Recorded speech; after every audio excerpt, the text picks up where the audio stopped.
आपके channel Anil classes में आप लोग का स्वागत है।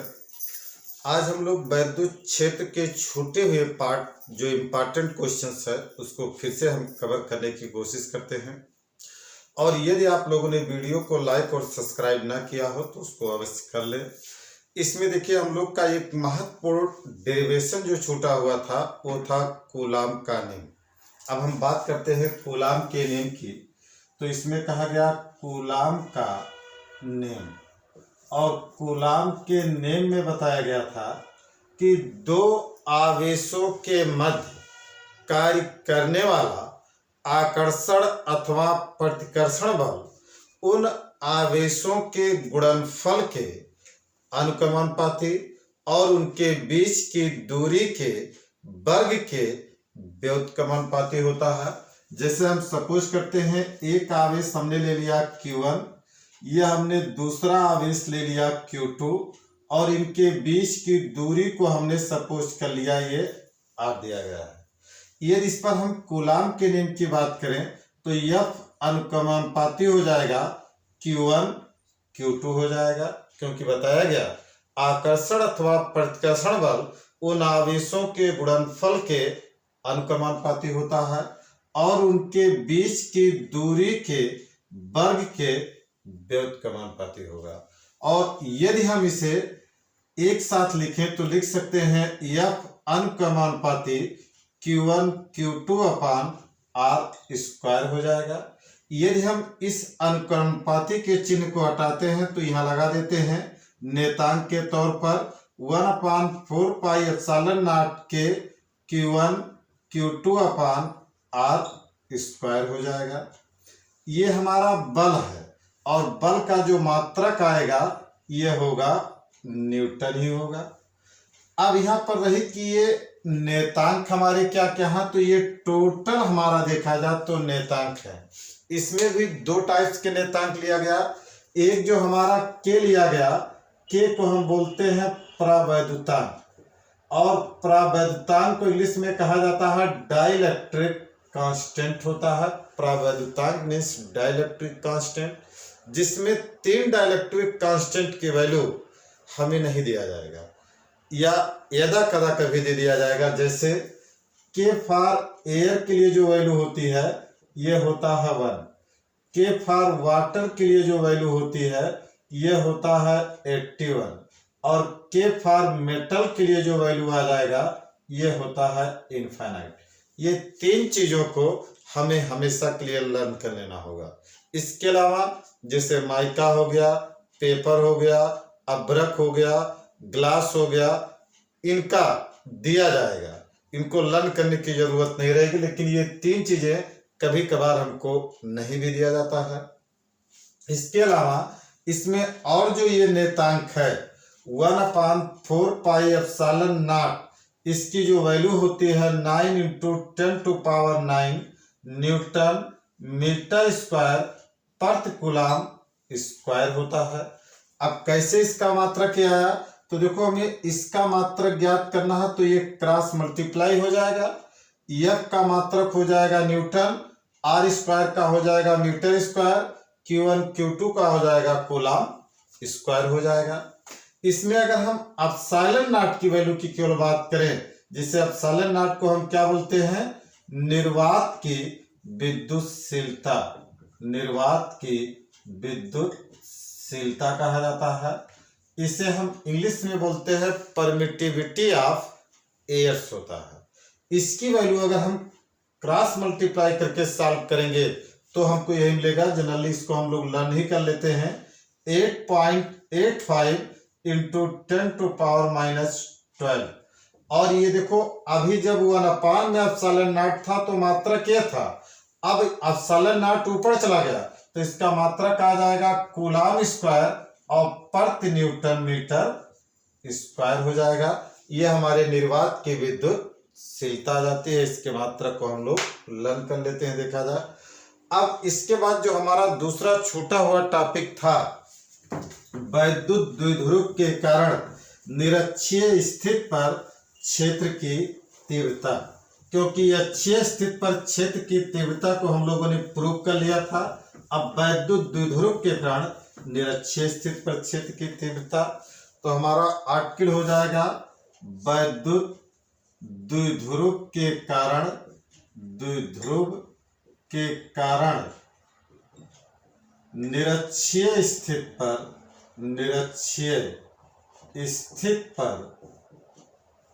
क्षेत्र की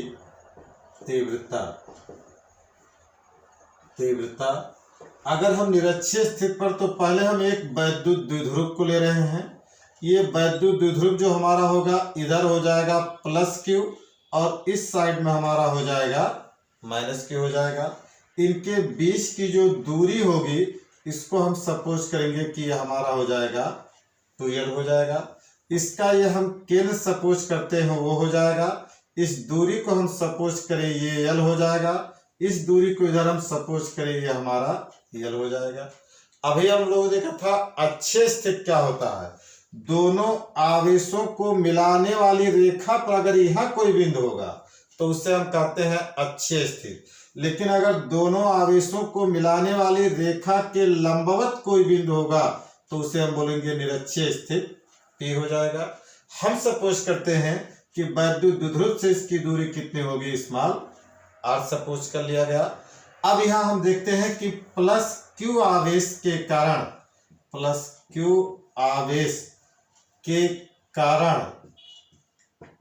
P पर तीव्रता। अगर हम +Q आवेश के कारण देखें तो देखो जहां हमें कोई चीज ज्ञात करना होता है वहां हम मान के चलते हैं इकाई धन आवेश। अब ये धन को क्या करेगा, प्रतिकर्षित, और इन दोनों आवेशों को मिलाने वाली रेखा के सीध में ही ये इधर आ जाएगा E1।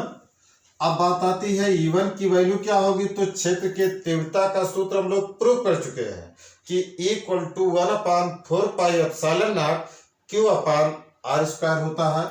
इसलिए हो जाएगा 1/4πε0 और Q/r²। r क्या होगा, दोनों आवेशों के बीच की दूरी होगी। अब दोनों आवेशों के बीच की दूरी ये होती है जो हमको दिया नहीं गया है। इसे अगर हम पाइथागोरस थ्योरम से निकालें और इस दूरी को अगर हम x सपोज करें तो ये हमारा इस त्रिभुज में सबसे बड़ी भुजा है। तो ये हो जाएगा कर्ण का स्क्वायर बराबर लंब का स्क्वायर और धन आधार का स्क्वायर हो जाएगा। यहाँ से हमारा ये आ जाएगा x का स्क्वायर बराबर हो जाएगा, लंब अगर r मान लें तो r का स्क्वायर, धन आधार अगर हम l मान लें तो l का स्क्वायर। यहाँ से x बराबर क्या आ जाएगा, √r² प्लस l² आ जाएगा। इसलिए देखें तो अब यहाँ हम अगर वैल्यू रखते हैं x की तो ये हमारा हो जाएगा √r² प्लस l² का होल स्क्वायर। अगर ये स्क्वायर हमने लगा दिया तो ये रूट अपने आप हट जाएगा। इट मीन्स E1 = आ जाएगा 1/4πε0 Q/r² प्लस l²। इसको हम सपोज कर लेते हैं इक्वेशन नंबर 1 हो जाएगा। इसी प्रकार से -Q आवेश के कारण अगर हम P पर तीव्रता की बात करें तो यह हमारा हो जाएगा E2 आ जाएगा 1/4πε0 Q/। अब इसमें भी ये हमको दूरी लेनी पड़ेगी, तो ये दूरी भी हमारी कितनी आएगी, वही आएगी x √r² प्लस l² ही होगा, क्योंकि सेम ही तो ट्रायंगल इस साइड में भी बनेगा। तो यहाँ भी हमारा आ जाएगा r² प्लस l²। अब अगर हम यहाँ देखें तो हमारा E1 और E2 जो है ये दोनों वैल्यू सेम है। इस पॉइंट पर अगर हम E2 की बात करें तो E2 हमारा इधर होगा, क्यों, क्योंकि ये माइनस है, ये प्लस, ये इसको आकर्षित करेगा, इसलिए E2 इधर आ गया। अब E1 और E2 का मान तो सेम है, लेकिन यदि यह इक्वल और अपोजिट होते, 180 डिग्री पर होते, तब तो नेट मान इसका 0 आ जाता। लेकिन ये 180 पर ना होकर कुछ एंगल पर झुके हुए हैं, इसलिए अब इसमें आपको ज्योमेट्री लगानी पड़ेगी। ये सपोज कर लिया जाए यदि एंगल दे दिया गया थीटा, तो जो ये वैद्युत द्विध्रुव दिया गया इसके समानांतर अगर हम इस पर कोई रेखा खींचेंगे तो अगर ये कोण थीटा होगा तो ये कोण भी ज्योमेट्री के अनुसार क्या आ जाएगा, थीटा ही हो जाएगा। फिर ज्योमेट्री के अनुसार ही ये कोण भी हमारा क्या हो जाएगा, थीटा ही हो जाएगा। इसलिए अगर हम P पर परिणामी तीव्रता देखें तो E1 का इस पर अगर हम घटक लें तो ये हमारा हो जाएगा E1 cos थीटा, और अगर हम E2 का घटक लें तो ये बराबर हो जाएगा E2 cos थीटा हो जाएगा। अतः हम कह सकते हैं, अतः P पर परिणामी तीव्रता, अगर हम P पर परिणामी तीव्रता की बात करें तो यह हमारा हो जाएगा E नेट इक्वल टू हो जाएगा E1 cos थीटा और प्लस हो जाएगा E2 cos थीटा हो जाएगा। फिर यहाँ हम ज्योमेट्री से देख सकते हैं कि E1 equal to E2 equal to हमारा आ जाएगा E होता है। इसलिए अगर हम यहाँ E1 को E मान लें, E2 को E मान लें तो फाइनली ये E cos theta plus E cos theta क्या हो जाएगा, 2E cos थीटा हो जाएगा। यहाँ पर यदि हम 2 रख दें और E की वैल्यू तो हमारी चाहे E1 वाली वैल्यू रखी जाए और चाहे E2 वाली वैल्यू रखी जाए, क्योंकि दोनों सेम ही हैं, तो यह हमारा आ जाएगा 1/4 pi epsilon not Q upon R square plus L square. यह हमारा हो गया E की वैल्यू हो गया, और इंटू cos थीटा। अब रही बात हमें cos थीटा की वैल्यू रखनी है, तो देखो ये त्रिभुज है, इसमें ये एंगल दिया गया, तो थीटा के सामने की भुजा होती है लंब और थीटा से सटी हुई भुजा होती है आधार, और बड़ी भुजा को हम कहते हैं कर्ण। इसलिए अगर यहाँ हम ज्योमेट्री लें तो ज्योमेट्री में बोल सकते हैं कि cos थीटा इक्वल टू होता है आधार बटे कर्ण होता है। इसलिए आधार क्या हो जाएगा L और कर्ण क्या हो जाएगा under root R square plus L square. अब इसकी वैल्यू ला करके हम यहाँ पुट कर देते हैं, तो ये हमारा हो जाएगा L upon under root R square plus L square हो जाएगा। अगर हम यहाँ से रूट को हटा दें, किसी के भी पावर अगर रूट दिया है, रूट को हटाया जाए तो पावर कितना आ जाता है, 1/2 आ जाएगा। इसलिए इसकी वैल्यू आ जाएगी 2 into 1/4 pi epsilon not Q upon R square plus L square, और इंटू L अपान ये आ जाएगा R square plus L square के पावर 1/2 हो जाएगा। अपनी डेरिवेशन है, अपनी सुविधा के अनुसार हम इसके भी घातांक लगा सकते हैं 2/2, क्योंकि 2/2 क्या होगा, 1 ही होगा। अभी अगर वहां में 3 होता हम इसको कर देते 3/3, क्योंकि अंदर की वैल्यू सेम है, और अगर इनके घातांक का हर भी सेम हो जाएगा तो अंश को आपस में जोड़ दिया जाएगा। इसलिए अब इसको जोड़ रख के हम लिख सकते हैं कि 2 इंटू 1/4 पाई एप्सिलॉन नॉट, ऊपर बचा Q इंटू L, और अपान ये दोनों अंदर की वैल्यू सेम है, तो ये हो जाएगा R square plus L square के पावर, दोनों के घातांकों का हर सेम है इसलिए अंश जुड़ जाएगा, यह हो जाएगा 3/2 हो जाएगा। फिर इसमें कहा जाता है कि चूंकि R is greater than L होता है, अतः L स्क्वायर बहुत छोटा मान होगा और इसको हम नगण्य मान सकते हैं, मतलब निगलेक्ट कर सकते हैं। अगर हम L स्क्वायर को नगण्य मान देंगे तो ये देखा जा खत्म हो जाएगा। फिर इसका जो R स्क्वायर घातांक है, ये घातांक इसके हर से कैंसिल हो जाएगा, और यहाँ पर 2 जो है, Q जो है, L जो है, ये हमारा क्या हो जाता है P। अब हम फाइनली लिख सकते हैं कि E नेट इक्वल टू, अब यहां से तो 2 चला गया, ये क्या बचा 1/4 पाई एप्सिलॉन नॉट, और 2QL हमारा क्या हो जाता है P, ये हो जाएगा P अपान R के पावर, ये तो 2 कट गया, अब बचा क्या 3, ये हो जाएगा 3। अब ये हमारा प्रूविंग होता है। निरक्षीय स्थिति पर अगर देखें तो P अपान R³ हो जाएगा। पिछले वीडियो में भी बताया गया था कि क्षेत्र की तीव्रता चाहे जिस रूप में हो, लेकिन अगर हम इसके मात्रक की बात करें तो हमेशा के लिए इसका मात्रक क्या आता है, न्यूटन प्रति कूलम ही आएगा। इसका रूप भले बदल जाए, तरीका बदल जाए, लेकिन इसका अगर हम मात्रक की बात करेंगे तो मात्रक हमेशा हमारा न्यूटन प्रति कूलम ही आता है। अब हम देखते हैं वैद्युत द्विध्रुव के कारण अगर हमें विभव की बात किया जाए कि अक्षीय स्थिति पर विभव कितना होगा और निरक्षीय स्थिति पर विभव कितना होता है, वैसे वैद्युत विभव की डिफिनीशन आप लोग एक बार फिर से रिपीट कर लें कि विभव को क्या बताया गया था, इकाई धन आवेश को अनंत से वैद्युत क्षेत्र के भीतर किसी बिंदु तक लाने में किया गया कार्य और इकाई धन आवेश के अनुपात को उस बिंदु पर हम क्या कहते हैं, वैद्युत विभव कहा जाता है। मीन्स V इक्वल टू आ जाता है W/Q आ जाता है।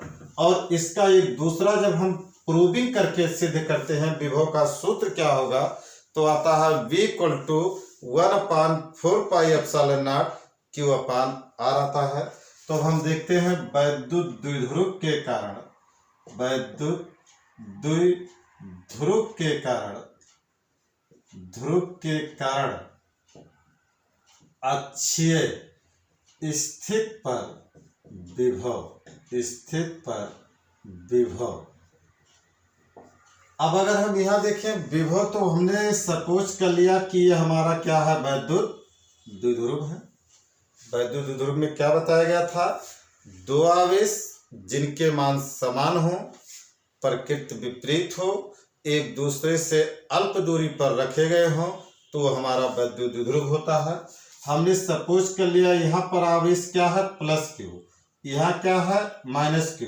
दोनों के बीच की दूरी हमने क्या मान लिया, परंपरा के अकॉर्डिंग 2L हो जाएगा। ये इसका क्या है, सेंटर, सेंटर को हमने मान लिया O, यह हमारी दूरी हो जाएगी L और यह हमारी दूरी हो जाएगी L। अभी कहा गया अक्षीय स्थिति। अक्षीय स्थिति क्या होता था, दोनों आवेशों को मिलाने वाली रेखा पर अगर यह कोई बिंदु P होगा तो इसे हम मानेंगे अक्षीय स्थिति। अब फिर बात आती है कि देखो कोई भी दूरी नापनी होती है तो छोर से नहीं नापा जाता है, उसके सेंटर से नापते हैं। अदरवाइज कुछ ऐसे शहर होते हैं, अभी उसको अगर हम एक छोर से नापेंगे पता लगेगा 200 किलोमीटर में शहर ही फैला हुआ है, और कोई दूसरा उस छोर की बात कर रहा है तो 200 किलोमीटर बहुत बड़ा डिफरेंस हो जाता है। इसलिए हम या तो एग्जैक्ट पोजीशन को डिसाइड कर लेते हैं, अदरवाइज हम सेंटर मानते हैं। किसी भी शहर, किसी भी वस्तु, मकान का सेंटर लेके चलते हैं। तो अब ये जो दूरी हमारी अक्षीय स्थिति की होगी, इसे हम इसके केंद्र से मानेंगे, स्मॉल r हो गया। ना तो हम इस छोर से मानेंगे ना इस छोर से मानेंगे, इसको हमने कहाँ से मान लिया, सेंटर से मान लिया। फिर वैद्युत विभव क्या होता है, ये एक अदिश राशि होती है। इसमें जब भी वैल्यू हम लेंगे तो विथ साइन ही लेंगे। अब इसमें हमें कहा जाएगा कि +Q आवेश के कारण, आवेश के कारण P पर विभव। अगर हम +Q आवेश के कारण P पर विभव देखें तो हमने कितना मान लिया, V1। अब ये V1 इक्वल टू हो जाएगा 1/4πε0 Q/R। R हमारा क्या होगा, इन दोनों आवेशों के बीच की दूरी। ये तो हमको दिया ही नहीं गया, दिया क्या गया है, सेंटर से ये दूरी R दी गई है, लेकिन हमें ये मालूम है ये दूरी क्या है, L। अगर हम R में से L को घटा दें तो हमें ये दूरी मिल जाएगी। तो यहाँ हम क्या कर लेते हैं, R - L हो गया। यह हमारा हो जाएगा इक्वेशन नंबर 1 हो जाता है। फिर यहाँ कहा जाएगा कि -Q आवेश के कारण, -Q आवेश के कारण अगर हम P पर फिर विभव अगर देखना चाहें तो -Q आवेश के कारण P पर विभव हो जाएगा V2 इक्वल टू 1/4πε0 और Q/। अब की बार दूरी हमको यहाँ से चाहिए, अगर दूरी हमको यहाँ से चाहिए तो यह हो जाएगा R + L अब की बार हो जाएगा। यह हमारा समीकरण नंबर 2 आ गया।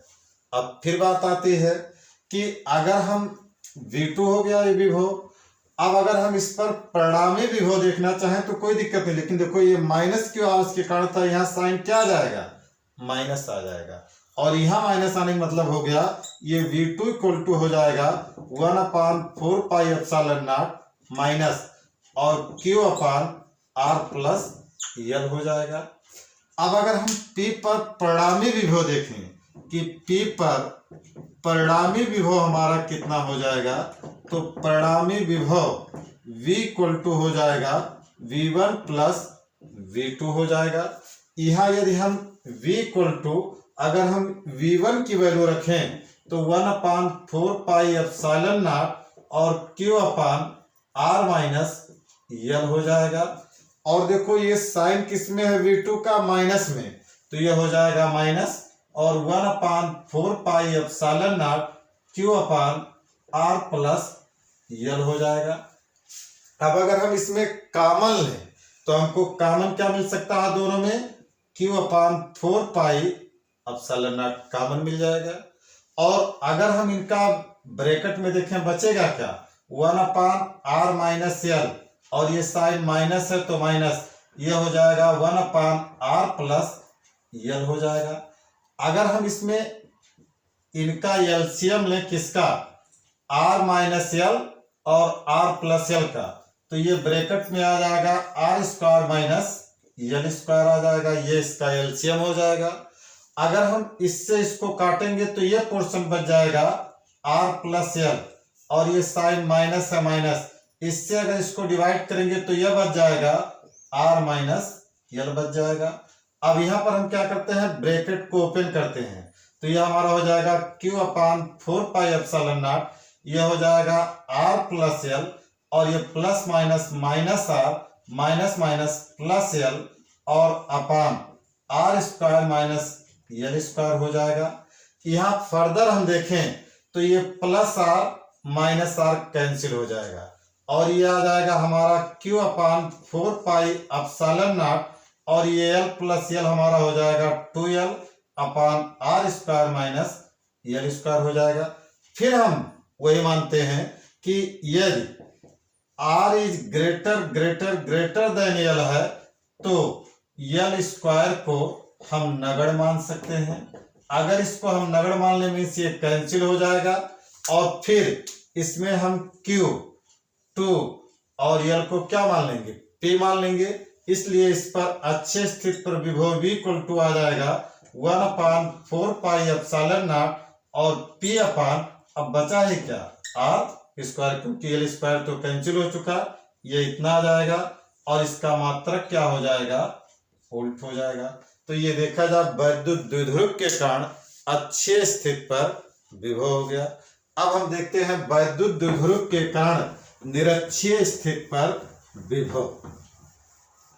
सिंपल सा प्रूविंग है, कोई दिक्कत नहीं है कि वैद्युत द्विध्रुव के कारण अगर हमें निरक्षीय स्थिति पर विभव देखनी है तो हम आसानी से देख सकते हैं। उसका प्रूविंग भी छोटा है क्योंकि यह अदिश राशि होती है विभव, और जब इसको परिणामी लिया जाएगा तो वो कट करके शून्य आ जाएगा। और यहाँ जहां हमने अक्षय लिया था उसको अब हम क्या मान ले रहे हैं, निरक्षीय स्थिति मान ले रहे हैं कि वैद्युत द्विध्रुव के कारण निरक्षीय स्थिति पर विभव हो जाएगा। अब हमें सपोज करते हैं हमने ये वैद्युत द्विध्रुव लिया और वैद्युत द्विध्रुव की बात करें तो इधर प्लस Q आवेश होगा, इधर माइनस Q आवेश होगा, इनके बीच की दूरी आ जाएगी 2L हो जाएगा, ये इसका सेंटर वो हो जाएगा, ये दूरी इसकी L हो जाएगी, इधर की भी दूरी हमारी क्या हो जाएगी, L हो जाएगी। अगर हम निरक्षीय स्थिति की बात करें तो दोनों आवेशों को मिलाने वाली रेखा के लंबवत जो ये हमारा बिंदु P होगा, यही होता हमारा निरक्षीय स्थिति होता है। कितनी दूरी मान के चलते हैं, R दूरी मान लिया। जैसे अक्षीय स्थिति पर R दूरी मानते थे, ठीक वैसे ही हमने निरक्षीय स्थिति पर दूरी R मान लिया। अब अगर हम इस प्लस Q आवेश के कारण इस पर देखेंगे तो विभव आ जाएगा V1, माइनस Q आवेश के कारण देखेंगे तो विभव आ जाएगा V2 हो जाएगा। और ये दूरी हमारी कितनी, x इक्वल टू अभी पीछे प्रूफ किया गया था R square plus L square, same यही A भी आ जाएगा, x equal to √R square plus L square हो जाएगा। अब इसमें कहा जा सकता है कि प्लस Q आवेश के कारण P पर विभव, अगर प्लस Q आवेश के कारण P पर विभव देखें तो V1 इक्वल टू आ जाएगा 1/4 pi epsilon naught Q upon R, मतलब ये हो जाएगा under root R square plus L square. इसको हम समीकरण 1 मान ले रहे हैं। इसी प्रकार से माइनस क्यू आवेश के कारण अगर हम P पर विभव की बात करें तो ये हमारा आ जाएगा V2 इक्वल टू हो जाएगा 1/4 pi epsilon naught minus Q upon under root R square plus L square. Minus हमने क्यों लिया, ये अदिश राशि है और ये माइनस आगे मल्टीप्लाई होके आ जाएगा V2 इक्वल टू आ जाएगा 1/4 pi epsilon naught Q upon under root R square plus L square. लेकिन अब ये माइनस कहाँ गया, आगे आ जाएगा। यह हमारा हो गया समीकरण नंबर 2। V1 और V2 दोनों ही अदिश राशियां थी, इसलिए अगर हम P पर परिणामी विभव अगर हम देख लें कि P पर परिणामी विभव कितना हो जाएगा, तो V इक्वल टू हमारा हो जाएगा V1 प्लस V2 हो जाएगा। V1 की वैल्यू कितनी है 1/4 pi epsilon naught Q upon, और ये हमारा आ जाएगा under root R square plus L square. V2 की अगर हम बात करें तो ये हमारा हो जाएगा minus Q 1/4 pi epsilon naught और क्यू अपान ये आ जाएगा R square plus L square. दोनों ही वैल्यू हमारी सेम होंगी और फाइनली ये कट करके हमारा वैल्यू कितना आ जाएगा 0। तो इस प्रकार से देखा जाए तो वैद्युत द्विध्रुव के कारण निरक्षीय स्थिति पर जो विभव आता है ये शून्य होता है। एक बार हम इस चैप्टर्स में जितने भी सूत्र हैं सब में आपको अंतर दिखा देते हैं कि अंतर क्या होता है, वो जानना हम लोग के लिए जरूरी हो जाएगा। और जब तक हम सारे सूत्र को एक साथ नहीं लिखेंगे तब तक आपको डिफरेंस पता नहीं चलेगा कि सभी सूत्रों में क्या क्या समानता और क्या असमानता, बहुत थोड़ा थोड़ा डिफरेंस है। इसलिए डिफरेंस को जानना बहुत जरूरी है। और जब सभी सूत्र को इकट्ठा लिखोगे तभी तुम्हारे सूत्र भी समझ में आएगा और उस पर न्यूमेरिकल भी साफ कर पाओगे। जैसे पहला सूत्र इसमें आ जाता है हमारा कूलाम बल। अगर हम कूलाम बल की बात करें तो ये होता है F equal to 1/4 pi epsilon naught Q1 Q2 upon R square हो जाएगा। दूसरा अगर हम देखें तो क्षेत्र की तीव्रता E इक्वल टू होता है F अपान Q0 होता है, या इसी को हम E इक्वल टू लिखते हैं 1/4 पाई एप्सिलॉन नॉट और Q अपान R स्क्वायर लिखते हैं। तीसरा हमारा सूत्र आता है विभव, V इक्वल टू होता है W अपान Q0 होता है, या इसी को हम लिखते हैं 1/4 पाई एप्सिलॉन नॉट और Q अपान केवल R लिखा जाएगा। इसमें R स्क्वायर है, इसमें R है, उसमें Q1 Q2 upon R square है। ये फार्मूले में डिफरेंस है। इसके अलावा अगर हम चौथे फार्मूले की बात करें तो जब एक समान क्षेत्र में किसी वैद्युत द्विध्रुव को थीटा कोण पर रखा गया होता है तो वैद्युत द्विध्रुव आघूर्ण टाउ इक्वल टू होता है PE साइन थीटा होता है। और इसमें पांचवा फार्मूला हम लोग लेते हैं कि एक समान वैद्युत क्षेत्र में जब किसी वैद्युत द्विध्रुव को थीटा कोण घुमाया जाता है तो किया गया कार्य W इक्वल टू हो जाएगा PE ब्रैकेट में 1 माइनस cos थीटा होता है।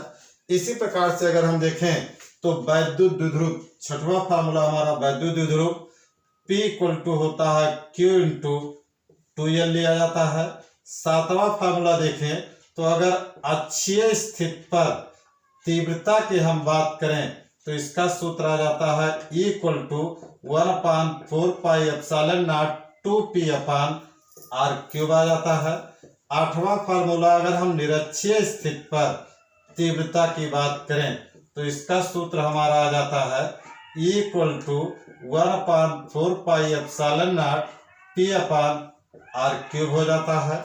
इसी प्रकार से अगर हम नौवें सूत्र की इसमें बात करें तो वैद्युत द्विध्रुव के कारण अक्षीय स्थिति पर विभव की अगर हम बात करें तो यह हमारा V इक्वल टू आ जाता है 1/4 पाई एप्सिलॉन नॉट और P अपान R स्क्वायर आ जाता है। और निरक्षीय स्थिति पर अगर हम विभव की बात करें तो यह हमारा V इक्वल टू आ जाता है 0 हो जाता है। और यदि हम वैद्युत स्थितिज ऊर्जा की बात करें तो U इक्वल टू आ जाता है 1/4 pi epsilon naught Q1 Q2 upon R होता है। सभी फार्मूले को आप ध्यान से देखिए, सभी फार्मूलों में 1/4 पाई एप्सिलॉन नॉट है बेसिकली, सभी में Q1 Q2 R है, बस किसी में Q1 Q2 है, किसी में केवल Q है, किसी में R है, किसी में R स्क्वायर है, किसी में R क्यूब है। ये डिफरेंस जब तक इन सारे फार्मूलों को आप एक साथ लिख करके नहीं देखेंगे तब तक आपको डिफरेंस नजर नहीं आएगा कि सभी सूत्रों में अंतर क्या है। और भी वीडियो देखने के लिए आप चैनल को सब्सक्राइब करें। धन्यवाद।